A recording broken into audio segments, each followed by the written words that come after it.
Donc moi, je suis Alexandre Jubien, je suis un expert du mobile et des startups depuis une quinzaine d'années. Aujourd'hui, je suis surtout conférencier, formateur et je fais du conseil et du coaching dans ces deux domaines-là. Et je suis surtout connu pour avoir été en charge du mobile chez Deezer. J'étais le 12e salarié de Deezer et la même chose chez Viadeo. Et donc ça m'a permis de, évidemment, connaître bien les méthodologies des startups. Et puis accessoirement, je suis aussi membre du SPN qui organise les rencontres nationales du numérique au mois de décembre. Un des 9 réseaux partenaires de l'événement qui se concentre justement sur les professionnels du numérique et qui fait notamment un accélérateur de start-up qui s'appelle Startinov, dont Alexis No, ici présent, et moi-même avons été les leaders principaux. Donc voilà pour les grandes lignes. Et puis, alors j'ai une autre petite caractéristique, c'est qu'en 2005-2006, j'étais entrepreneur moi aussi, et j'ai planté ma start-up. Je ne m'en rends pas toujours, mais bon, là, on peut en parler, on est entrepreneur. Ce qui est rigolo quand on est entrepreneur et qu'on échoue, c'est qu'on se cherche plein d'excuses.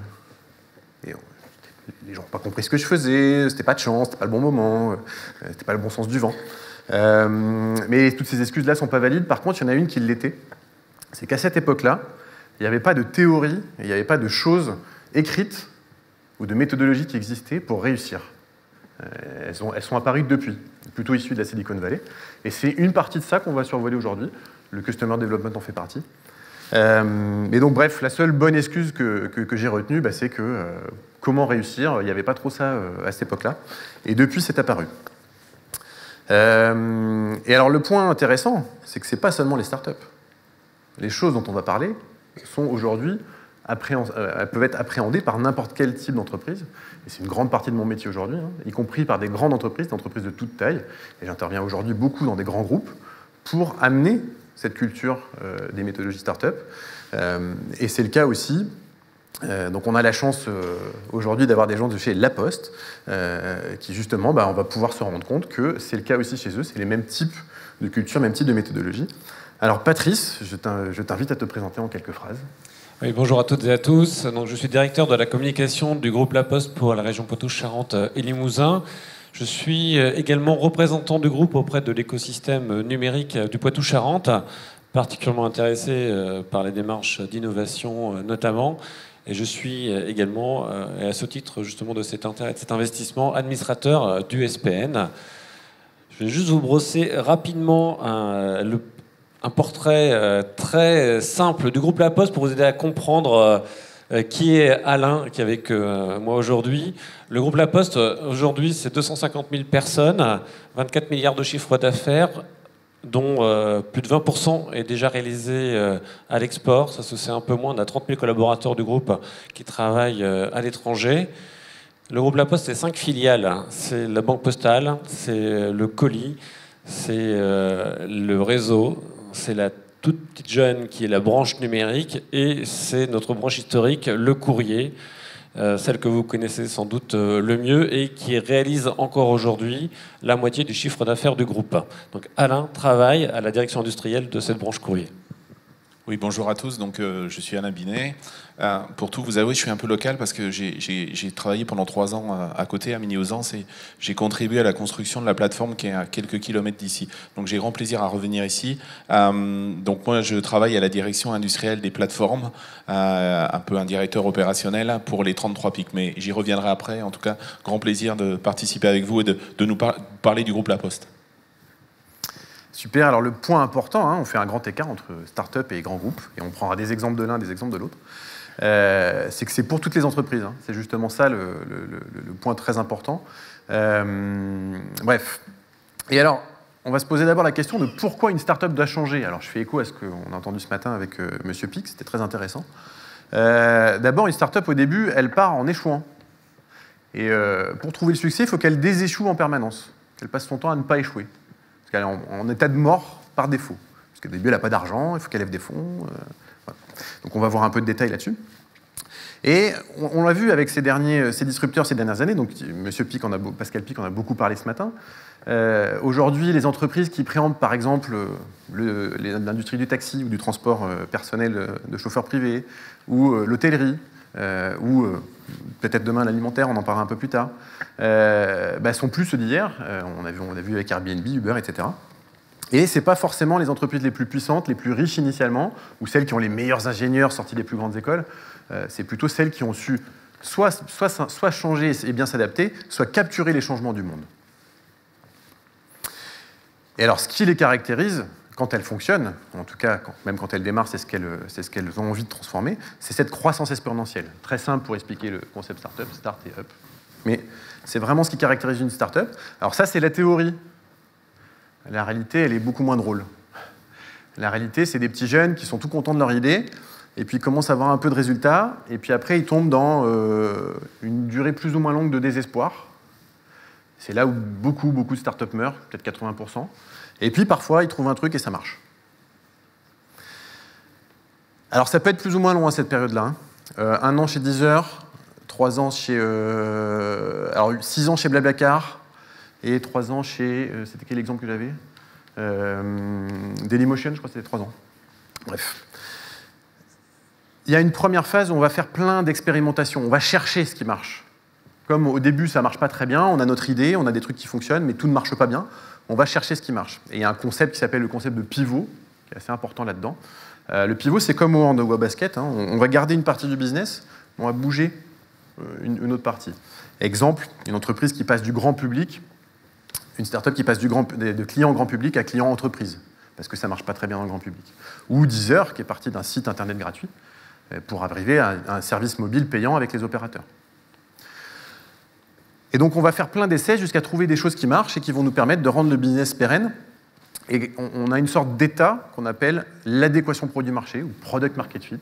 Et c'est seulement à partir de ce moment-là que la startup pourra commencer à croître et investir, par exemple, du marketing. Donc ça, c'est la partie théorique, un peu plus en phase avec la réalité. Sur ces sujets-là, si vous voulez approfondir, j'ai un article sur Madines que je vous invite à lire qui explique ça très très bien, c'est les retours que j'ai eus, avec l'exemple de Deezer justement sur les phases initiales, les premières années là-bas. Et donc bref, ces pivots sont des changements permanents, on va faire plein de petits changements comme ça jusqu'à se trouver, par exemple, que Deezer survit grâce au partenariat avec les opérateurs et que sans eux, il ne survit pas. Donc voilà, on va trouver ça. Et le point important, c'est qu'il n'y a pas que les startups qui doivent changer. On en a entendu beaucoup parler ce matin, et les grandes entreprises aussi. Et la Poste a dû changer beaucoup. Donc Patrice, est-ce que tu veux commencer à nous parler des changements chez la Poste qui ont quand même été particulièrement intéressants? De manière assez synthétique, parce qu'effectivement, comme l'ensemble des entreprises aujourd'hui, et Pascal Pic le rappelait ce matin, la transformation actuelle impacte vraiment tout le monde. Juste pour vous donner un ordre de grandeur, le volume du courrier diminue de 5 à 6% par an, de manière assez régulière maintenant, et 1% de volume, c'est 100 millions d'euros de chiffre d'affaires. Je vous laisse faire le calcul. Vous voyez un peu le défi auquel on est confronté sur la moitié de notre business. Ça veut dire que la Poste est obligée de transformer son modèle. Mais comme on le dit aussi souvent, finalement, ça fait 600 ans que la Poste se transforme. Elle a su s'habituer aux différents contextes de son époque. On le sait sans doute un peu moins, mais la Poste a inventé le compte chèque et le chéquier, qui n'était pas forcément dans son ADN au départ. Elle a su amener des innovations auprès du grand public. À sa manière, la Poste a aussi contribué à la démocratisation de l'innovation. Les premiers Minitel, les premières photocopieuses, vous les trouviez dans les bureaux de poste. On a amené l'innovation auprès du grand public. Finalement, dans cette logique-là qui s'accélère, comme tout le monde, on continue. Alors, on était effectivement confronté à ces impacts sur notre modèle économique. Et comme beaucoup, on s'est aperçu que cette transformation ne pouvait plus se faire seule. Ce matin, Pascal Pic a dit quelque chose qui nous concerne particulièrement, c'est cette logique de nous sommes dans une économie de masse personnalisée, individualisée. Notre structure de fonctionnement est particulièrement au courrier, Alain y reviendra, elle est clairement construite sur un process industriel de masse, mais qui distribue à la base le service de la même façon en tout point du territoire. Dans cette logique de l'économie numérique, on doit savoir apporter du service différencié à chacun. ça impacte évidemment la manière dont notre process industriel doit se transformer pour apporter cette qualité de service individuelle à chacun. Juste un exemple, parce qu'en fait, finalement, cette période, elle est compliquée, mais c'est aussi une formidable opportunité. C'est-à-dire que grâce au numérique, on est certes impacté fortement sur notre modèle, et en même temps, le numérique nous donne, comme jamais, des ressources pour rebondir et apporter des vraies nouveautés à nos clients. La preuve, pour nous, nous avons le premier réseau humain connecté à travers de 90 000 facteurs. Chacun est désormais équipé d'un smartphone, et ces smartphones sont le pilier de nos services de proximité humaine grâce au numérique. Donc, dans ce sens, et on y reviendra après, je ne vais pas détailler, mais dans ce sens, le numérique à la fois nous impacte et nous apporte des solutions pour apporter des services différenciants et personnalisés à nos clients. Et Alain, toi, du coup, tu es pleinement dans l'opérationnel de cette transformation. Alors, de ton point de vue, pourquoi la Poste a dû changer, justement ? Je vais pas paraphraser tout ce que mon collègue a pu dire, mais je pense que ce qui est important aujourd'hui, vous savez, notre premier client et notre premier concurrent, c'est Amazon, par exemple. Et face à eux, notre concurrence, elle est terrible. Donc il y a l'effet de la bulle Internet. Il y a toute l'arrivée, parce qu'effectivement, le courrier, alors même si, et vous verrez, je pense que ça va faire écho, il y a encore des enquêtes qui disent qu'il y a, dans une famille, il y a encore 90% des gens il y a au moins une personne qui est détachée ou déléguée tous les jours pour regarder sa boîte à lettres. Ça se perd un petit peu, mais 90%, c'est vrai que c'est encore assez énorme. Bien évidemment, le courrier de particulier a chuté, mais le courrier de marketing direct reste encore présent. Donc par rapport à ça, il faut effectivement gérer toute cette décroissance. On a fait un certain nombre d'évolutions et j'y reviendrai tout à l'heure. Il y a une autre chose aussi qu'on n'a pas parlé et qui pour nous est essentielle, c'est la promesse client. Le client au cœur de nos préoccupations, ce qui n'était pas toujours... Il faut aussi... tu parlais des erreurs dans la start-up. Je pense que nous, au niveau d'un grand groupe aujourd'hui, le client, depuis ces dernières années, on y reviendra également sur le NPS, c'était quelque chose de nouveau. Quand on a, il y a encore quelques années en arrière, à parler de compétitivité à la Poste, quand on a parlé de clients, c'était des mots qui faisait peur un petit peu. Donc à partir de là, il a fallu aussi s'adapter, poser des process. On a parlé de process, de standards. Ça, c'est quelque chose qui était nécessaire pour nous. Et avec toujours cette idée de favoriser le dernier kilomètre et le kilomètre de la livraison. En clair, vous, c'est-à-dire comment, aussi bien particulier qu'entreprise, c'est comment vous satisfaire tous les jours et comment vous apporter de la valeur ajoutée. Il y aura des exemples, je vous les donnerai aussi tout à l'heure.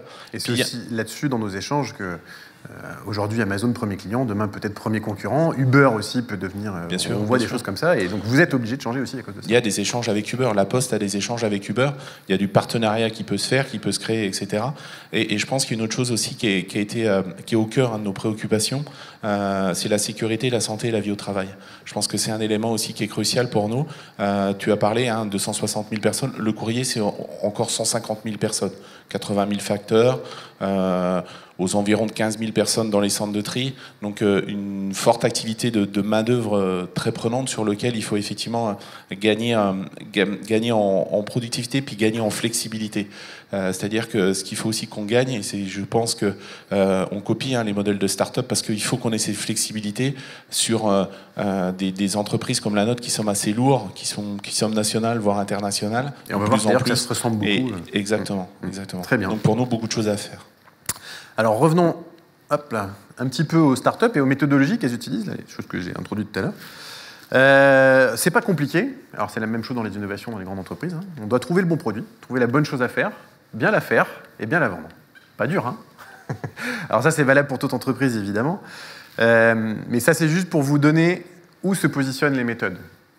Alors vous n'avez pas forcément besoin de connaître tous ces mots-là. On étudiera aujourd'hui justement le Customer Development. Vous avez Lean Startup aussi, le concept de pivot tout à l'heure. Sur la partie construction, conception, l'agilité, dont vous entendrez pas parler un petit peu plus tard, et l'UX, l'expérience utilisateur, c'est tout ce qui est ergonomie, mais aussi expérience client, ça fonctionne, ça va aussi là-dedans. Et le gros hacking, qui est ce marketing des startups, marketing créatif, qu'on abordera un tout petit peu un peu plus tard. Mais voilà en tout cas ce qu'on essaye de faire. Et aujourd'hui, on va faire le focus à cet endroit-là. En tout cas, ce qu'il faut noter, c'est que toutes ces méthodologies sont basées sur les mêmes principes, les mêmes concepts, qui tiennent en ces trois mots, écoute, observation et test.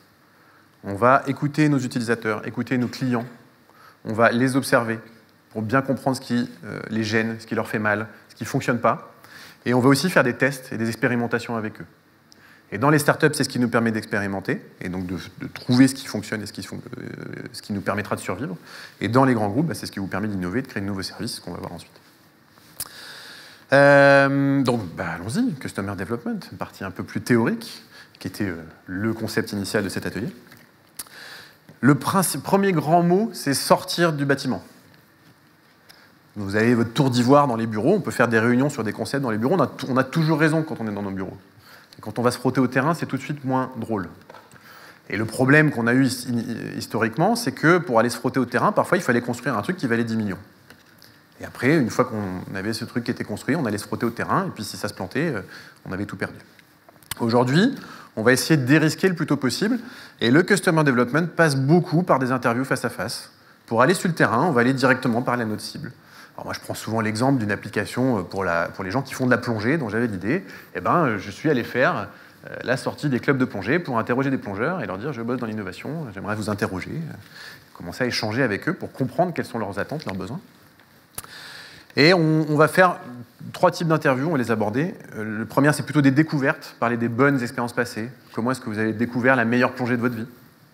Ou est-ce qu'au contraire, une fois, vous avez fait une plongée qui était un peu pourrie? Une plongée, vous vous êtes senti en risque. Alors le risque, je ne l'avais pas au début de cette exploration, c'est les gens qui m'ont rappelé que la plongée, c'est un sport, si on n'est pas avec les bons accompagnateurs, on peut mourir. Et donc du coup, c'était un peu important dans le produit que ce soit présent fortement. Mais initialement, je l'avais raté.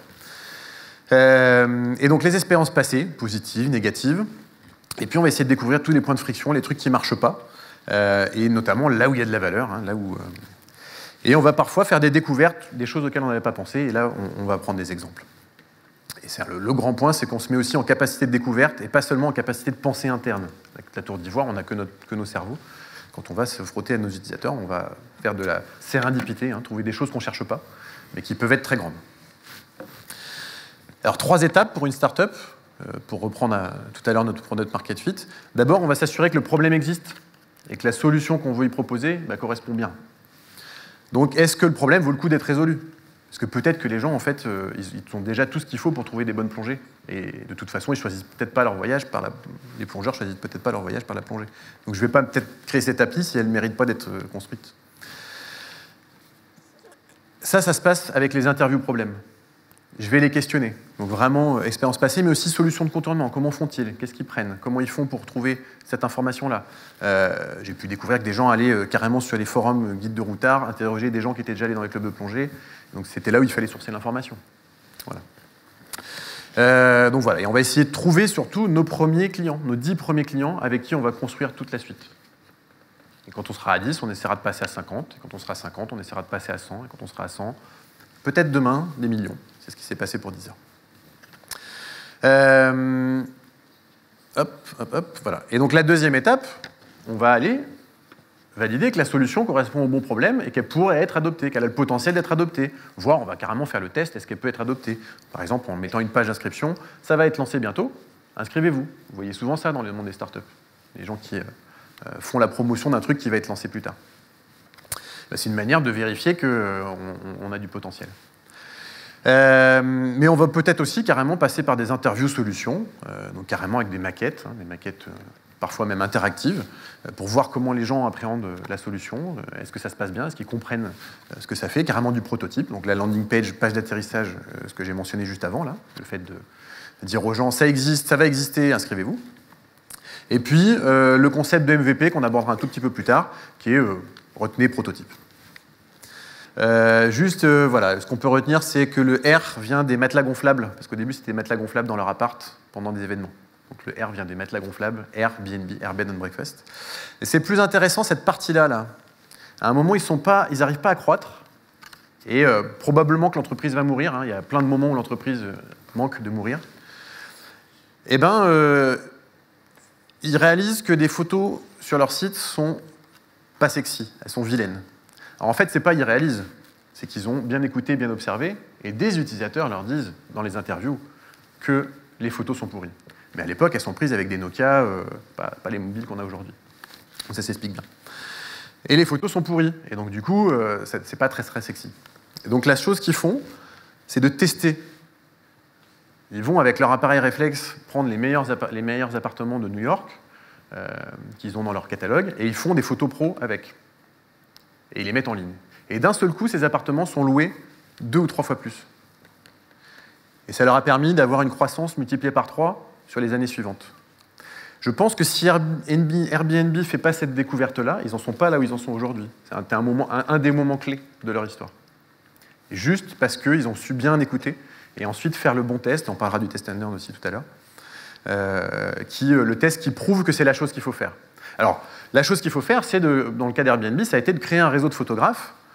Aujourd'hui, ils ont un réseau de 5000 photographes parmi le monde. Si vous mettez votre bien en location sur Airbnb, vous avez un photographe qui vient prendre des photos dans les 2 mois de votre bien en location. Et ça, c'est même un avantage, une barrière à l'entrée pour des concurrents. Hein. C'est quelque chose à créer. Autre exemple chez Deezer, et c'est là que je mets en opposition avec les études de marché. Je ne dis pas que c'est pas bien les études de marché, je dis juste qu'on ne chope pas ces informations-là. Les gens ne nous auraient jamais parlé de la musique illégale si on n'avait pas été en face à face autour d'un café. Et ça a été salvateur, parce que c'est ce qui nous a permis d'expliquer aux majors qu'on était sur quelque chose de plus important que juste le prix, parce qu'on avait trouvé des gens qui achetaient les CD, mais qui téléchargeaient quand même sur des sites illégaux pour ne pas avoir à scoltiner le ripage des CD en MP3. Et que donc, ce n'était pas un problème d'argent, mais un problème d'ergonomie. Et c'est ce qui nous a permis de vendre qu'on pouvait nous faire une meilleure ergonomie et que ça avait du sens. Donc, vous voyez à quel point aussi ces découvertes-là peuvent être salvatrices et que c'est les bonnes méthodologies pour aller se mettre dans la tête des gens, parce que c'est qu'eux en face à face qui vont parler des choses illégales. Donc voilà pour l'illégal. Et puis il y a un autre exemple très marquant aussi, qui a été assez clé. C'est un utilisateur qui nous a dit moi votre truc je l'installerai jamais parce que ça va me bouffer la batterie de mon portable. Et mon lecteur MP3, il a une batterie autonome. Et donc du coup je vais utiliser mon lecteur MP3 plutôt que mon portable pour préserver la batterie. Et du coup on repart avec cette information-là. Qu'est-ce qu'on peut faire? On lance pas notre appli? On a travaillé pour optimiser la consommation de batterie de l'application. Alors ça, techniquement, c'est en réduisant la consommation de processeurs, des leviers techniques pour faire ça. On y a mis pas mal de R&D, 3 mois de R&D, et on est passé à seulement 30% de consommation de batterie, l'équivalent de l'application iPod. Et c'est très performant. Et on a essayé de l'utiliser comme argument marketing, mais ça, les gens s'en foutaient. En fait, ce qu'il faut retenir là, c'est que c'est un bloquant. Si on ne l'avait pas fait, c'était un moyen pour que les gens adoptent notre solution, et puis au bout de 2 mois, désinstallent l'appli parce que ça consommait trop de batterie. Et si on ne l'avait pas découvert avant, on partait avec un boulet au pied sans le savoir. Donc ça a été un des moments, je pense, un peu salvateur, aussi dans le cas de Deezer, un must-have qu'on devait avoir dans le produit. Ça va pour ces exemples startup? On va passer aux exemples de la Poste, parce que c'est très similaire. Donc je te laisse intervenir, Patrice, sur ce sujet. Oui, alors même si il y a des choses qui sont quand même sur des postes que l'on se recoupe et d'autres un peu moins. C'est-à-dire que c'est vrai que nous on a pas mal notre activité qui est en B2B2C. En fait, voilà, on est en contact avec chaque Français quasiment, mais on réalise plus de 80% de notre chiffre d'affaires avec les entreprises ou des collectivités, des intermédiaires en tout cas. C'est vrai qu'on collecte aussi un certain nombre d'informations à travers nos partenaires et clients. Et c'est aussi comme ça qu'on a notamment proposé les nouveaux services facteurs. Et je prends cet exemple parce que, je ne vais pas y faire trop référence quand même toute la journée, mais Pascal Pic a parlé ce matin aussi de l'acceptabilité interne des solutions qu'on peut mettre en place qui sont liées à la transformation des entreprises. Et nous, c'est un sujet sur lequel on est très vigilant à travers les services facteurs. C'est la capacité de nos agents à accepter cette transformation et pouvoir trouver le sens dans le fait de produire ces nouveaux services. Et ça, c'est vraiment une dimension très importante. Et c'est pour ça qu'on a commencé l'activité de nouveaux services, notamment sur des notions très proches de notre culture, qui est celle de service public. Je pense notamment sur le fait de faire des prestations pour la CPAM, par exemple, le fait de faire des diagnostics énergétiques, en tout cas de faire de la détection de besoins énergétiques sur des familles en difficulté. Voilà. Pour les facteurs, ça c'est très facile à accepter parce que c'est proche de notre culture. Le pain, on va dire, là, c'est un exemple qui est assez intéressant parce que là, c'est un effet collatéral aussi de la vision que peuvent avoir l'entourage de la Poste. Et là, en l'occurrence, un boulanger des Deux-Sèvres qui s'est dit, tiens, moi, j'ai le gars qui me transporte régulièrement le pain qui part à la retraite ou qui me quitte, je ne me souviens plus exactement du cas. Est-ce que je reprends quelqu'un? Est-ce que je rachète un camion? Je dis, tiens, il y a la poste qui passe chaque matin sur le circuit. Peut-être qu'on peut faire un truc ensemble. Et déjà, fallait-il l'écouter? Oui. Et donc il est venu nous voir, nous l'avons écouté effectivement, et même si c'est à ce stade encore un service en expérimentation, on a dans les nouveaux services une gamme de services nationaux, packagés, qui sont distribués sur l'ensemble du territoire. Là, on est dans un cas justement, alors qu'on peut mettre dans le volet test and learn, où on est en expérimentation, on le teste, et on n'est pas encore en phase d'industrialisation de ce service. Mais effectivement, on l'a déployé autour d'une plateforme en Deux-Sèvres pour voir comment à la fois pour notre client, c'est-à-dire le boulanger, et lui, ses clients, est-ce que ça marche bien, ce service? Et d'autre part, nous, faire le test en interne, de savoir comment ça fonctionne avec la plateforme, et est-ce que c'est quelque chose qu'on peut développer ailleurs? Très intéressant. Et d'autant que ça existait par le passé. Moi, je me souviens, chez ma grand-mère, il y a le boulanger qui passait en klaxonnant. Vous avez réinventé ça parce que c'était plus viable, ça. Mais vous pouvez le rendre viable parce que vous avez déjà la tournée. Alors, deuxième exemple dont tu vas nous parler, Patrice, qui est sur Veiller sur mes parents, qui est pour le coup un peu plus packagé, un peu plus national. Donc, est-ce que tu veux nous présenter le service? Et puis, c'est venu aussi du terrain. C'est effectivement la même logique, en fait, qui fait suite à la baisse des volumes du courrier et d'optimiser ce passage quotidien du facteur, puisque ça, c'est quelque chose qui reste de fait et structurel. Et comment aussi proposer quelque chose qui soit à la fois acceptable chez nous, mais qui puisse aussi apporter un vrai service aux personnes. Et cette logique de veiller sur mes parents, que je rappelle très rapidement, c'est une offre globale qui propose à la fois de la téléassistance pour les personnes âgées et sur une fréquence qui est définie avec la famille et la personne âgée qui va bénéficier du service, une fréquence de passage dans la semaine du facteur qui va être 2, 4, 6 fois par semaine.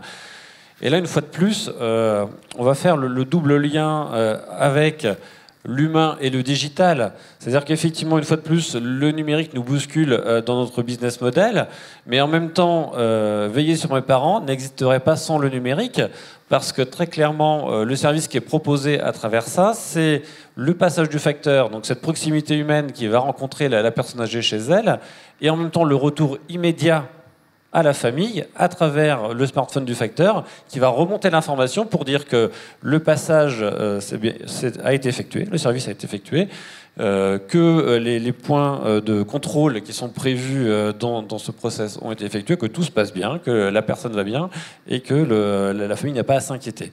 Donc ça, c'est un service qui n'existe pas sans numérique.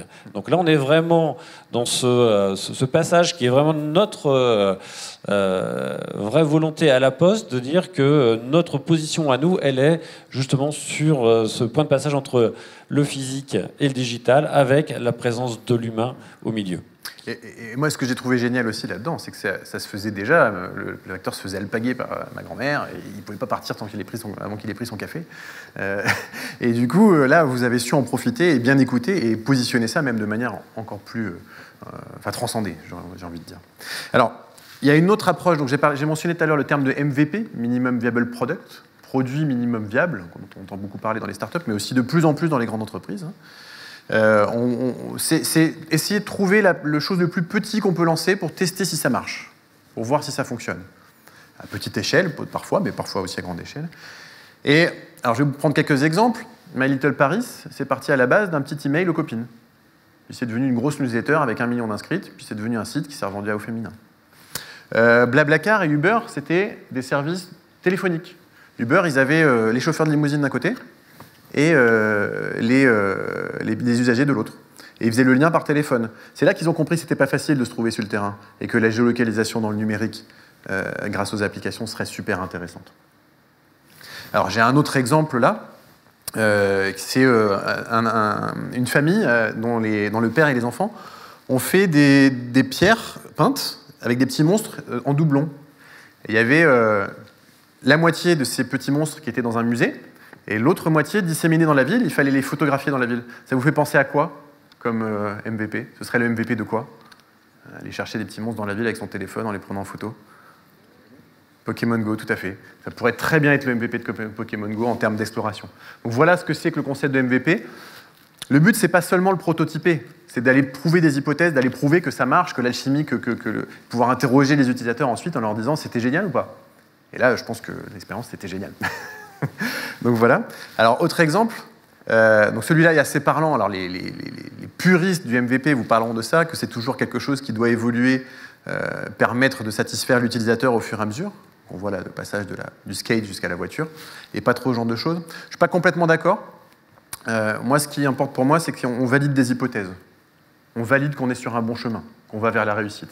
Exemple, un truc qui s'appelle Blog Music, proposer d'écouter de la musique sur son blog.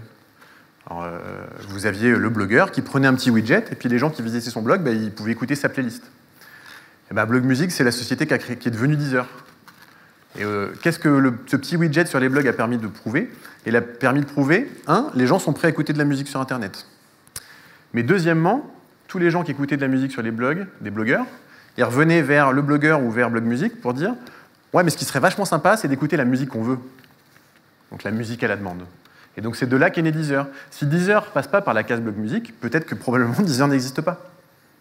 Ça a été le MVP de Deezer. Donc cette exploration, et vous voyez bien que ce n'était pas le produit final, mais c'est ce qui a permis de pivoter sur Deezer, qui est devenu par contre une entreprise pérenne, alors que Blog Music ne gagnait pas d'argent. Et alors ça s'applique aussi, ces méthodologies moi je le mets dans le test and learn, vous avez aussi ce genre d'approche chez La Poste. Et donc Patrice, sur la culture du test and learn, tu veux nous éclairer un petit peu, et Alain nous apportera un exemple sympa. Oui, on va juste donner un exemple sur un produit qui sera commercialisé en début d'année pour nous et qui a été élaboré par Yellow, qui est notre équipe de Startup Studio, qui fait du développement innovant pour le groupe La Poste, qui est basé à Paris, qui n'est pas d'ailleurs dans les locaux du siège par volonté. Elle est installée dans un quartier et dans des locaux qu'elle partage avec d'autres grands groupes, avec des startups, avec des étudiants, voilà, pour être dans cette dimension justement de co-développement et de partage sur les solutions innovantes. Il s'agit d'une tirelire connectée. Elle s'appelle Monimals. Elle a été élaborée par cette équipe sur la base d'une prise de brief. Alors c'est assez marrant, leurs prises de brief sont basées sur 144 caractères. Ça va parler pour ceux qui sont sur Twitter. Donc ils considèrent qu'ils ont suffisamment d'éléments pour commencer à proposer des solutions à partir de ce brief-là. Et Monimals a eu cette volonté, enfin l'équipe a eu cette volonté pour développer cette tirelire, d'aller interroger, de faire travailler une classe de primaire, et notamment de commencer par leur faire dessiner la tirelire de leurs rêves. Et ce qui est assez drôle, on pourrait imaginer assez spontanément, et peut-être parce qu'on a été marqué par cette époque, un type de tirelire particulier. Je ne sais pas ce qui vous vient en tête quand je vous dis dessinez-moi une tirelire, mais peut-être fort à penser que beaucoup d'entre vous ont pensé au petit cochon. Eh bien, aucun des enfants n'a dessiné un cochon pour sa tirelire préférée. Donc du coup, c'était assez drôle. Et là, on part effectivement du constat et de l'écoute. Et donc, on est parti sur des formes complètement différentes. Et après, ça a été testé par prototypage. Et après, donc, un prototype a été élaboré à partir de ça, si bien que, en fait, le système propose une coque type qui permet d'adapter et de représenter différents types d'animaux. D'ailleurs, tout sauf le cochon, la particularité. Et c'est un objet qui a fait comme ça un travail d'aller-retour avec ces jeunes, à la fois sur le choix des matériaux, sur les fonctionnalités proposées. C'est plus qu'une tirelire, en fait, puisque c'est un objet qui se veut déjà agréable, qui est presque un jouet, qui a une vocation pédagogique et ludique sur l'approche de la gestion de son argent. Dès que vous glissez de l'argent dans cette tirelire, elle compte les pièces et les billets que vous lui mettez. Et donc ça permet aussi, en lien avec une appli, à l'enfant d'apprendre à compter. Donc voilà, on est vraiment dans cette logique-là de développement avec les futurs clients. Et en quelques phrases, tu m'avais aussi mentionné le fait que cette logique du test and learn, voire d'arrêter des choses, c'était pas naturel chez vous. Qu'est-ce que ça, au niveau culturel? Oui, alors Alain, je pense, va mieux en parler que moi, mais effectivement, notre logique, on était vraiment dans... On élabore une solution, on la teste au maximum, et ensuite on la met sur le marché dans un process traditionnel de l'industrie. C'est-à-dire on n'est pas vraiment dans cette logique, je vais le plus vite possible sur le marché, avec un produit... Pas fini, mais qui fonctionne quand même, et je vais l'améliorer en cours de route. On voulait arriver avec des choses vraiment toutes prêtes. Maintenant, on est effectivement plus à même, et ça, c'est un changement de culture, pour le coup, de commencer à lancer des solutions le plus proche possible quand même d'une solution acceptable pour le client, mais en sachant la faire évoluer assez rapidement par boucle rapide en feedback. Eh ben, exemple présenté par Alain sur la livraison de repas. Je vais prendre un exemple que j'ai connu il y a à peu près 2 ans. J'étais patron, j'étais directeur d'une plateforme sur Paris. Et lors d'une visite, on était avec des institutionnels, dont le maire de Vissou, et puis la directrice du courrier de l'Essonne. Et on échangeait autour du courrier les problématiques qu'on peut connaître, hein, comme un client peut connaître. Et le hasard voulait que c'était au moment d'une rencontre que le maire devait avoir avec sa maison de retraite. Et en fait, il nous dit, écoutez, vous livrez le courrier, vous ne pourrez pas livrer autre chose. Et en fait, ça serait bien que mes papiers et mes mamies aient autre chose que... voilà, aujourd'hui, on a une insatisfaction, ils arrivent très tard, etc. Est-ce que votre facteur ne pourrait pas me livrer mes plateaux repas? Et à partir de cette idée-là, on s'est dit, pourquoi pas? Donc on a imaginé un certain nombre de choses. Alors comme ça, sur le papier, ça nous paraissait facile, et on s'est dit, plutôt que de livrer du courrier et que le facteur livre le courrier des colis, il va livrer les plateaux de repas à la maison de retraite, on va le tester avec eux. Bon, je vous passe, parce que ça a duré un petit moment, parce qu'on avait juste oublié qu'il y avait comme la chaîne du froid à respecter. Parce qu'on était parti dans notre idée, on a découvert toute la chaîne du froid. C'est la force d'aller tout de suite sur MVP, c'est qu'on découvre tout. Et toutes les contraintes que ça peut avoir derrière, mais vous le verrez derrière, ça a mis quelques temps, mais on l'a concrétisé, et je crois que j'aurai l'occasion de vous détailler un petit peu comment on l'a fait, et j'ai trouvé que partant d'une idée d'un client une nouvelle fois, on avait pu concrétiser par la suite comment on l'a mis en œuvre. On va revenir dessus assez vite, puisque cette partie-là, vu qu'on est un peu short en timing, on va la raccourcir fortement. Donc j'allais parler du gros hacking et du NPS. Alors juste le gros hacking, du marketing qui fait plus appel à la technologie et à la psychologie qu'au budget. Très simple. Et le NPS, c'est plutôt une mesure de la qualité. Alors j'avais toute une petite histoire à vous raconter sur les applis. On va oublier. J'ai plutôt une petite expérience à vous demander. Ça vous plaît, ce petit atelier-là so far? Est-ce que tout le monde peut... Ceux à qui ça plaît, levez la main. Ok, c'est pas mal. Pour ceux qui ont levé la main, gardez la main levée. Vous serez prêts à partager la vidéo quand elle sera en ligne? Ouais, c'est cool. Et ben voilà, c'est ça le gros hacking. On va demander la satisfaction. Pour ceux qui ne sont pas satisfaits, on va leur demander du feedback pour améliorer notre produit. Et ça, les startups le font beaucoup, pour devenir meilleurs. Et pour ceux qui sont satisfaits, on va les pousser à l'action. Et les pousser à l'action, évidemment, dans notre sens, qui est recommander nos services, parrainage, Dropbox a fait ça beaucoup, etc. etc. OK ? Et alors, il y a un truc, là, dans ce que je présentais dans les applis, c'est on leur demande oui ou non, est-ce que ça vous plaît? Mais le Net Promoter Score, c'est une sorte de mesure, enfin, c'est un truc marketing, vous pourrez aller voir. On essaie de mesurer les promoteurs et les détracteurs. Et ça, justement, vous l'utilisez à la Poste, Patrice et Alain. Alors, du coup, en quelques phrases, côté B2C, Patrice, et côté plateforme, Alain, ou si tu veux intervenir sur ouais. Alors, c'est quelque chose qui est, on l'a dit tout à l'heure, et Patrice le confirme, c'est quelque chose qui est complètement nouveau pour nous. On l'a démarré, alors, pour la partie courrier, on l'a démarré depuis 2016. Pour nous, en tout cas, ce qu'on souhaitait, c'est que ce soit vraiment le reflet fidèle de la qualité perçue. C'est-à-dire que ce qu'on voulait, c'était passer outre, parce que pour être complètement honnête avec vous, on était plutôt sur de la qualité interne. Puis de temps en temps, on se disait, bon, peut-être aller voir le client. Là, pas du tout. On s'est dit, on va aller mesurer vraiment notre performance. Donc, on interroge les clients de manière régulière. Et ce qui est la volonté aussi de notre direction, ça a été de dire qu'est-ce que vous mettez en place derrière et quelles sont les améliorations que vous pouvez mettre. Surtout, pour nous, la clé, c'était OK, il y a un problème, mais qu'est-ce que vous faites pour l'améliorer? Et puis, il y a une autre chose aussi qui était intéressante parce que on mesure l'insatisfaction, mais ce qu'on a souhaité mettre en place aussi, c'est la mesure de la satisfaction. Donc dans nos questionnaires, ce qu'on a mis aussi, c'est ce que tu viens de faire, c'est-à-dire qu'on s'est permis d'interroger nos clients en leur disant, mais finalement, qu'est-ce qui vous plaît? Et de tirer sur cette file en leur disant, ah, il y a quelque chose qui a plu, qu'est-ce qu'on va pouvoir faire pour aller, soit du business, soit aller chercher encore d'autres satisfactions clients. Juste pour compléter, en fait, on est passé quand même d'une mesure de la qualité qui était faite sur la base d'un panel à une mesure individualisée qui permet de reboucler de manière immédiate quasiment sur l'insatisfaction.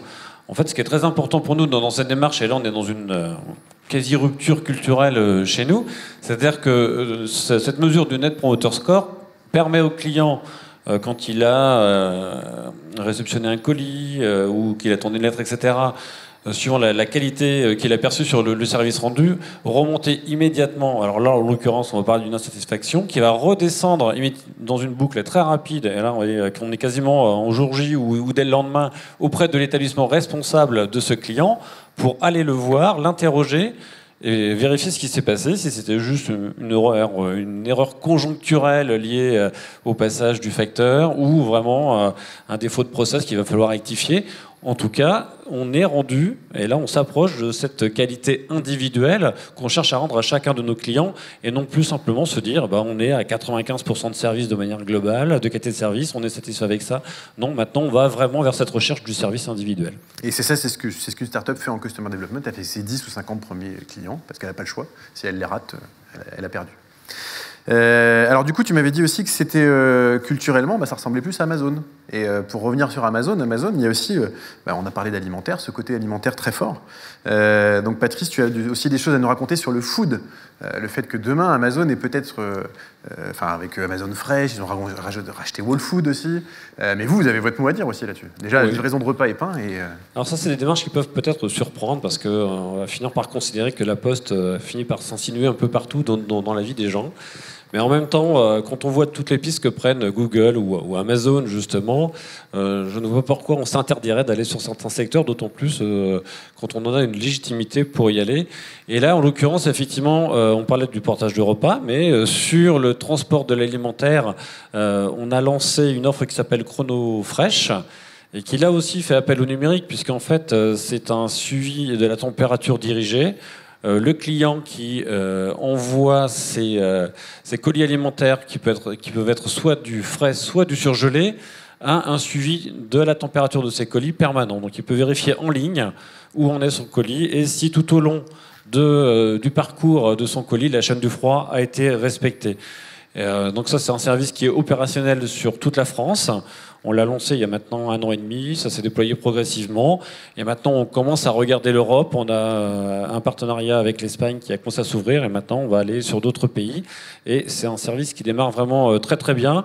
Et je crois qu'en plus, ça relie une autre dimension importante pour nous à La Poste. C'est celle de la proximité et des territoires. C'est-à-dire qu'en l'occurrence, là, ça permet à des producteurs locaux de pouvoir expédier leurs colis à travers la France et donc de pouvoir produire localement et de faire bénéficier des clients qui sont plus loin qu'ils n'auraient pas autrement. Et il y a Stewart aussi, du coup, plus dans les grandes villes, ça, du coup.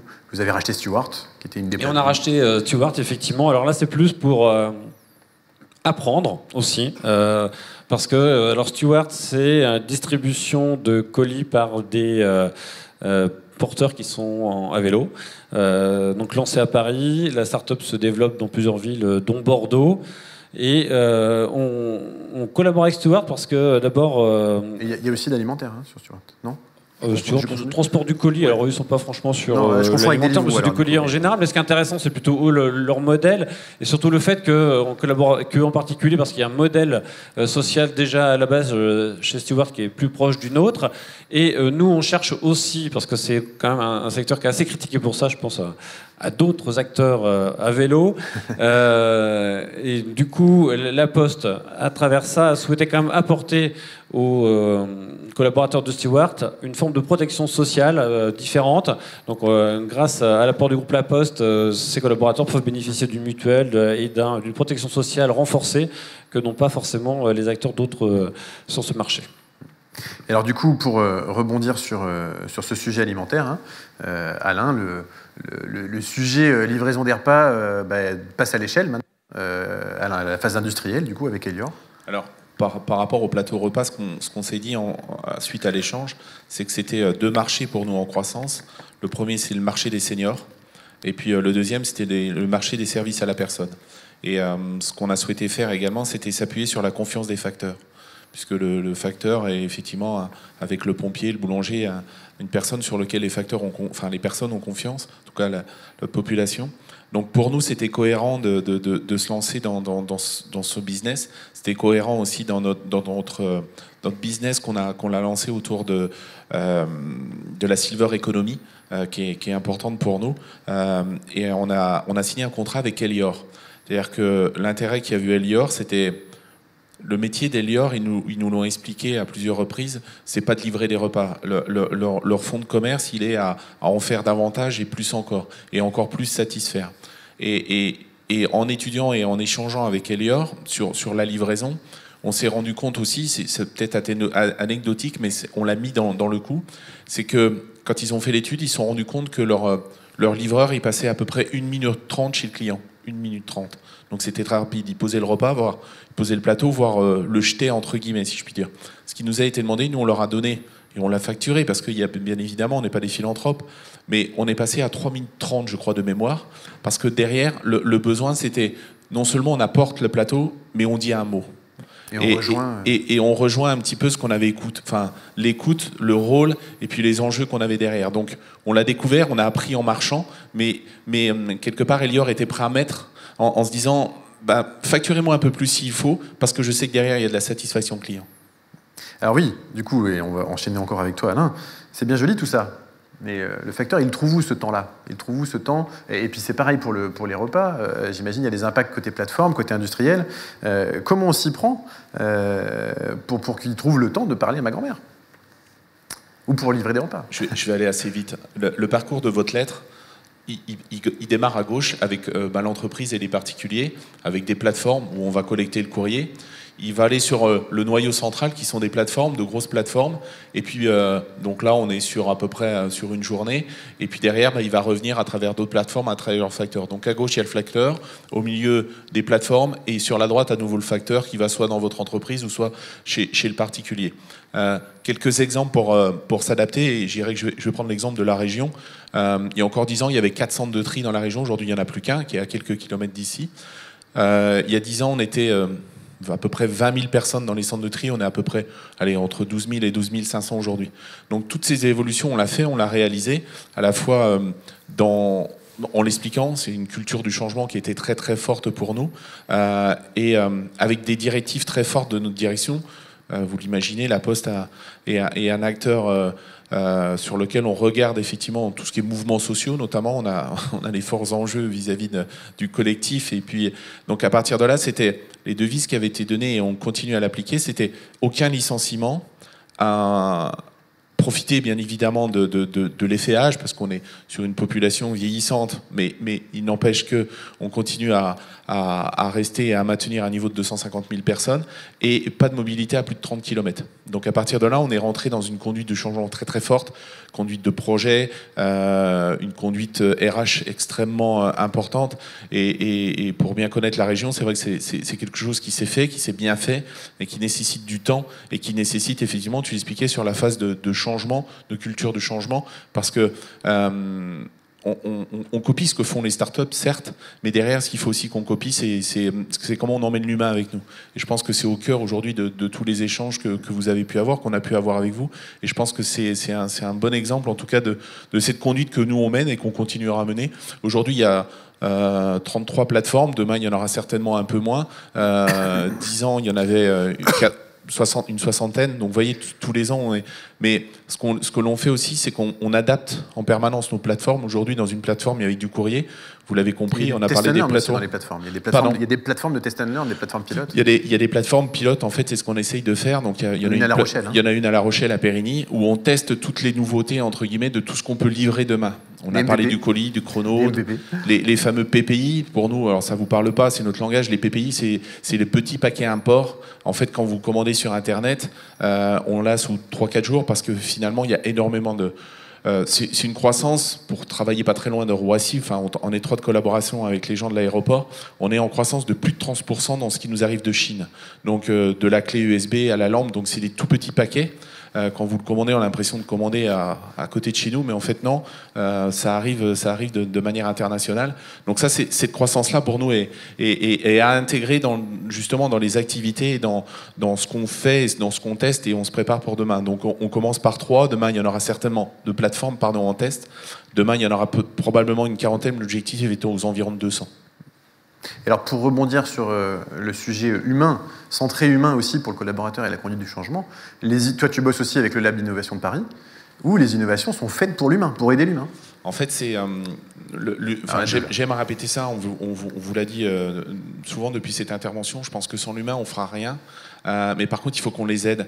Et la culture du changement, voire un facteur, effectivement, c'est quelque chose qu'on essaye aujourd'hui dans les villes. Donc c'est un chariot suiveur pour éviter tout ce qui est port de charge. Et puis aussi pour éviter, pour lui permettre d'emporter plus avec lui. C'est-à-dire que derrière, dans le chariot, vous pouvez avoir du colis, vous pouvez avoir un certain nombre d'autres choses, et c'est ce qu'on est en test, et c'est ce qui est démarré dans une région.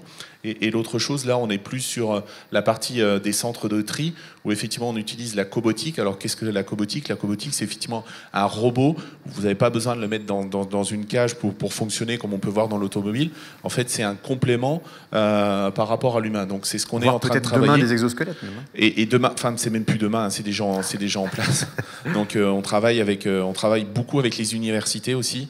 On est sur des modèles. On pousse sur le fait de comment on peut faire dans nos activités pour pouvoir aider nos collaborateurs.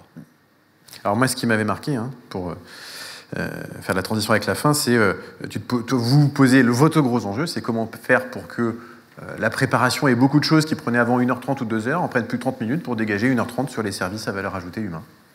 Aujourd'hui, un facteur, il arrive à 6h du matin à peu près, et il va quitter son bureau à peu près à 7h30. Quand je dis bureau, son lieu sur lequel il est actuellement. Donc c'est à peu près 1h30, c'est une moyenne nationale. Demain, notre objectif, c'est qu'il n'y passe qu'une demi-heure.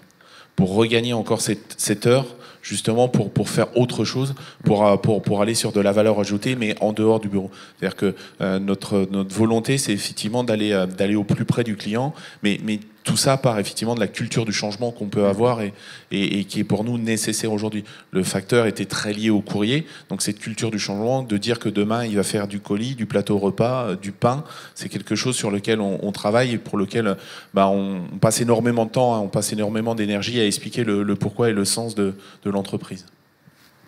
Génial. Alors mot de la fin. Donc conduite du changement, tu es impliqué là-dedans et tu nous en as beaucoup parlé. Mais conduite du changement humaine avant tout. Et le mot de la fin, c'est que cette transformation, que ce soit au niveau des startups ou au niveau d'un grand groupe comme La Poste, vous avez vu, c'est que des innovations qui sont centrées sur l'humain, le bien-être de l'humain, quasiment toutes celles dont on a parlé. Ça part de l'humain en interview client, et ça passe par l'humain sur la transformation. Donc on est vraiment sur un sujet qui est purement humain, la transformation. C'est l'humain avant tout, je pense que ce sera notre mot de la fin. Merci beaucoup pour votre attention. Pour les questions, on ne va pas avoir trop le temps parce que vous avez pu voir qu'on était short en timing et puis j'espère qu'on n'a pas été trop long. De toute façon, on est présents tous les deux, Patrice et moi, encore quelques temps sur l'événement et peut-être encore une petite heure. Donc si vous voulez nous alpaguer, n'hésitez surtout pas. On peut quand même prendre une ou deux questions si vous le souhaitez. Et je crois qu'il y a d'autres ateliers qui vont enchaîner. Donc c'est peut-être à 16h15 les autres ateliers ? Voilà, à voir. Bon, si vous avez des questions maintenant, on peut commencer à en prendre une ou deux. Et il n'y a pas besoin de micro. Ah oui, merci.